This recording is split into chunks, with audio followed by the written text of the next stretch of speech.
ہمارے دماغ کے اندر ایک گلینڈ ہوتا ہے جسے پائنیل گلینڈ کہا جاتا ہے، جو ہمارے سونے کے نظام کو ترتیب میں رکھتا ہے۔ لیکن یہ 24 گھنٹوں والا یا پورے سال والا سلیپ سائیکل اس وقت متاثر ہوتا ہے جب ہم حد سے زیادہ کھاتے ہیں یا حد سے زیادہ سوتے ہیں یا پھر رات تک دیر تک جاگتے ہیں، جو ہمارے ذہنی اور جسمانی حالت کے بگاڑ کا سبب بنتا ہے،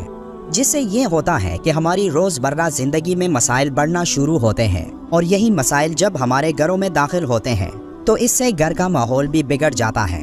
سورہ مزمل کی آیت نمبر 7 میں اللہ کا ارشاد ہے، دن کے وقت تو تمہیں اور بھی بہت سے شغل ہوتے ہیں۔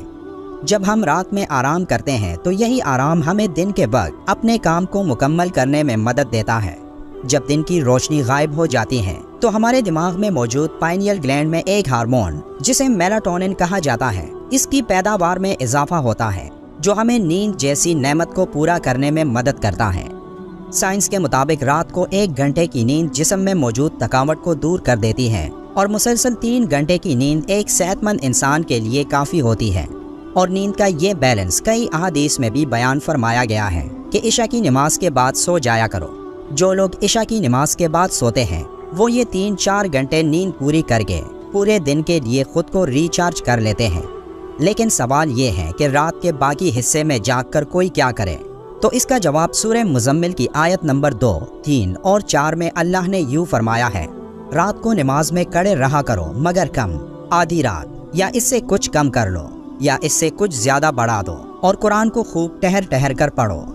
پھر اسی سورت کی 6 آیت میں ذکر ہے، در حقیقت رات کا اٹھنا نفس پر قابو پانے کے لیے بہت کارگر اور قرآن ٹھیک پڑھنے کے لیے زیادہ موزوں ہے۔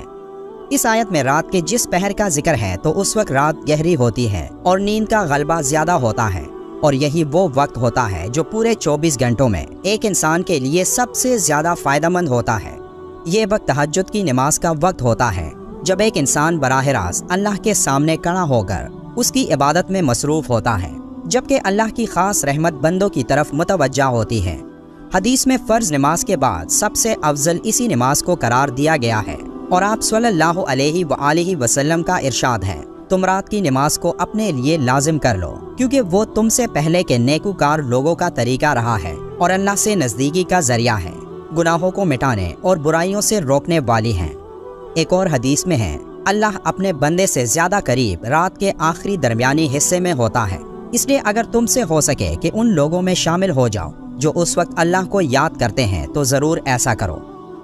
تہجد کی نماز یعنی قیام اللیل کا نور دن کو بھی چھایا رہتا ہے، اور وہ رات میں قیام کرنے والے کو اس طرح اپنی پناہ اور حفاظت میں رکھتا ہے کہ بندہ دن بھر نفس اور شیطان کے شر سے محفوظ رہتا ہے۔